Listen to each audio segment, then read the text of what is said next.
Yo, what up guys, I'm Sammy and welcome back to the Soul Drop, and this is my review of the Li-Ning Shadow 3 Essential. So this is a running shoe, and this is more like a casual review for me, you know what I mean? Because I'm not a super avid runner. You know, I did run in these of course, but I don't really like to run too much, you know what I mean? I do run on the treadmill, and I did run with these on a treadmill also around my apartments.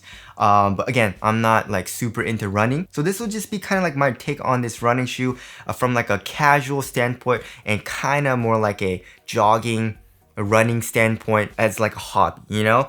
But yeah, this shoe retails for actually $100 over at Famuji. So if you guys do want to cop, try to leave in the free link in the description box. And if you do choose to get this shoe, it does help me out if you buy through the free link in the description box. And like $100 for this shoe is kind of insane. Like look at this. First of all, look at this. This is the craziest thing I've ever seen. This is the Eclipse plate from Jordan Brand times a million. Look at that's just insane, you know what I mean? But anyways, let's get it started off with the traction. So we have a kind of like a herringbone traction pattern, but it does get into other shapes here in the midfoot and heel area. So as far as the overall tech specs go, I did check different websites and they are saying different things, right? Famuji never mentions a GCU outsole, but there is another website that says this shoe has GCU, right? So GCU, if you guys didn't know, is actually not rubber. They're calling it their ground control unit, and it's basically like a, you know, plastic material, right? And it's supposed to have better grip and also better durability than traditional rubber. So yeah, that's one thing that I like about this shoe. Like first of all, look at this. You can see how thick the actual rubber outsole is. That's a really thick outsole, you know? And when you see other companies, especially in their running shoes, like Nike, first of all, they try to make the shoe as light as possible, which of course that makes sense. However, they reduce a lot of the outsole, you know what I mean? That's the first thing that they reduce. And they just kind of like put, you know, rubber kind of segment here, you know, a little rubber pod here in the forefoot and here in the heel. But it's basically mostly just foam, which of course isn't the best for durability, especially if you want a shoe that lasts a long time, right? So this is GCU. This is really thick, and you should be good to go for durability. It's gonna last you a good amount of time comparing it to a lot of runners out there, right? Especially if you're doing a lot of running. Also, the grooves are really thick, you know what I mean? The grooves are thick, also pretty deep. So that also does improve the durability, and also grip is pretty dang good. Of course, you know, if you're just running, you don't really need crazy grip, but also I feel like you don't really want to be sliding around all over the place, especially if you're just casually walking around in these as well.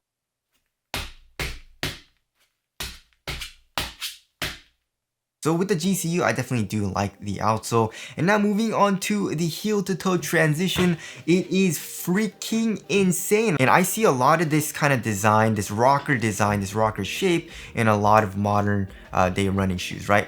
So look at this. It's basically a U shape, right? So starting from, like, if you just have the shoe sitting still, the point of contact here in the heel, it starts all the way here, basically almost in the midfoot, and same thing here in the forefoot as well. You know what I mean? This is the point of contact right over here. You have all of this that's not even touching the ground, right? So just look at this. It's basically a freaking rocking chair. Look at that. That's crazy, right? So first of all, running, it's insane, right? So here in the heel, because of the shape, you know what I mean? It doesn't have a lot of the foam, right? Usually if it was like a foam that was kind of like, you know, squared off here, you can feel the foam hit the ground, right? But with this design, you actually don't have that, and you have this crazy shape. And then once you get into this part of the midsole has a crazy amount of compression, also kind of bounce right over here, and also maybe because of this kind of like arc design, which they're calling it the Li-Ning arc tech. But yeah, you know, because of that, you know, you get that nice bounce. And then coming here into the fourth will be also have that nice bounce, and kind of like just propels you forward, right? So running, it feels really nice, but also just walking around, it's freaking insane, right? So obviously for the overall health of your foot, this probably isn't the best because your foot isn't going to be moving too much, you know what I mean? Because of this overall shape, you're not going to be using, you know, the muscles and tendons and ligaments inside of your foot too much. But if you want an insanely comfortable kind of just walking shoe, this is insane. You know what I mean? Like crazy amount of cushion. Also because of the shape, it just rocks you forward. It feels extremely comfortable. And yeah, heel to toe transition, I mean, this obviously is one of the best that you can get, right? So there is that. Moving on to the cushioning setup. Also, the cushioning setup is freaking insane. Look at this. Like this is all boom, guys. And they're saying it's a dual layer boom. You know what I mean? So first of all, when I had this shoe on, I felt extremely tall. It's probably giving me like 2.5 inches of, height, so I felt extremely tall when I was wearing this. Also, running in them, it felt so comfortable and very, very well cushioned. Obviously, right? So when I'm running, usually, I'm more heel dominant, when I'm doing my strides. And when I'm wearing like regular shoes with minimal cushion, I definitely feel like my heel and also a little bit of like shin splints, you know what I mean? But with this, because it's just so well cushioned, I don't feel that at all. You know what I mean? So it just feels really nice. And I feel like it'll be really nice for long distance running if you're going to be running like multiple miles. You know what I mean?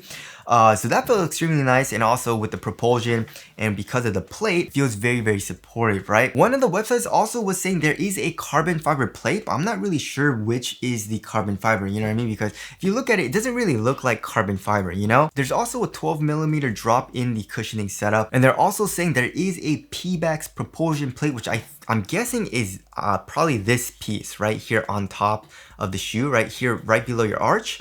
So yeah, the cushioning setup is crazy. And if you're gonna be walking around all day, yeah, this shoe is insanely comfortable. You know what I mean? And maybe if you're gonna be working all day, walking around, like the amount of compression that you get, the amount of cushion that you get, this is just extremely comfortable. As far as the insole goes, the insole's pretty nice. You know what I mean? There is a kind of a thickness to it. It does improve the overall step and comfort. And underneath that, we have a traditional strobo board. So for underfoot cushion, it's not super soft, right? For example, like the Joker 1 GT or like the 8085 Ultra with the drop-in midsole, which, your foot is right on top of that foam. This is more like, the strobo board is stiff and your foot feels like it's kind of like on like a wooden board, something stiff, and then you have a lot of cushion underneath that, you know what I mean? And if you like that type of feel and you want maximum cushion, then this is a really nice option, right? So there is a cushioning setup there. Moving on to the upper, so they are saying this is mono mesh, and it actually feels really nice for the quality, you know what I mean? It doesn't feel cheap at all. We do have some fuse here going around the toe box as well for extra durability and support. We can also see the Li-Ning logo pretty much coming from the top of the toe box all the way here into the midfoot on the lateral side. And yeah, it's a really thin material, as you guys can see. It's a really thin material, but it also feels really sturdy, you know what I mean? Because in a lot of running shoes that I've tried, a lot of the materials feel really thin, but also not super supportive, you know what I mean? And obviously in running shoes, if you're gonna be running like in a straight line, you don't really need that much support, So obviously, that makes sense, right? But with this mono mesh material, it feels a lot more supportive than a lot of the running shoes that I've tried, of course. So that feels nice, and also does feel like a lot more durable than a lot of running shoes nowadays, So I do like that as well. For the tongue, of course, we have pretty much zero padding, and it's also a half booty construction tongue, giving you a better overall one-to-one fit. And also here in the ankle area, pretty much zero padding, right? And then I guess like in your Achilles, there's a little bit, but more so just like a very, very minimal feel. But yeah, I do like the overall upper. It's really thin. It's very, very minimal. Quality is great. It feels very, very nice on foot. It's comfortable, and it feels like it'll last a long time, right? If you don't like a lot of scuffs, however, it does, scuff up pretty easily, especially with this lighter color, with this white color, of course. So if you don't like that, probably get a darker material. But yeah, I do like the overall material. And now moving on to the fit, I went true to size, and this shoe fits me extremely nicely, very, very snug, right? It is a little bit narrow here at the tip of the toe, but it's not squeezing my foot to where it's like painful or anything like that, so I was fine with that. Also here in the toe box, it is quite snug, and lengthwise I'm good going true to size. So if you like a nice snug fit, then go true to size. If you're planning on wearing the shoe like casually, or you just want to like walk around in it, you don't want a super snug fit, like I feel like you would want a super snug fit if you're running. But if you're casually wearing this, maybe go up half a size if you want a little bit more room, right? Because it is a snug fit if you do go true to size. So there is the fit there. And now moving on to the weight of the shoe. So that's one thing that I felt about the shoe. It's not super lightweight. I mean, it is pretty dang lightweight comparing to like hoop shoes, and just regular casual shoes, but comparing to actual running shoes, it is quite heavy, right? It comes in at 11.35 ounces. Let's check the other shoe. 11.35 ounces, right? So yeah, 11.35 is very, very lightweight for a basketball shoe, right? But if you're comparing to, real like crazy runners that, they try to make extremely lightweight, those go for around like 7, 8, 9 ounces max, you know what I mean? So if you're looking for an extremely lightweight and extremely minimal feeling running shoe, this obviously isn't the best option. But if you are looking for a very well cushioned shoe, and that's kind of like your priority, you know what I mean, then this probably is one of the better options out there, right? So yeah, and from my experience, this shoe just casually walking around is so crazy, so comfortable, and I really loved just walking around. I don't like walking, you know what I mean? But I really enjoyed walking in this because it's just so crazy, you know, just how it feels. And also running in it felt pretty dang nice as well. Again, I'm not a, you know, super serious about running or anything like that, but I did enjoy my time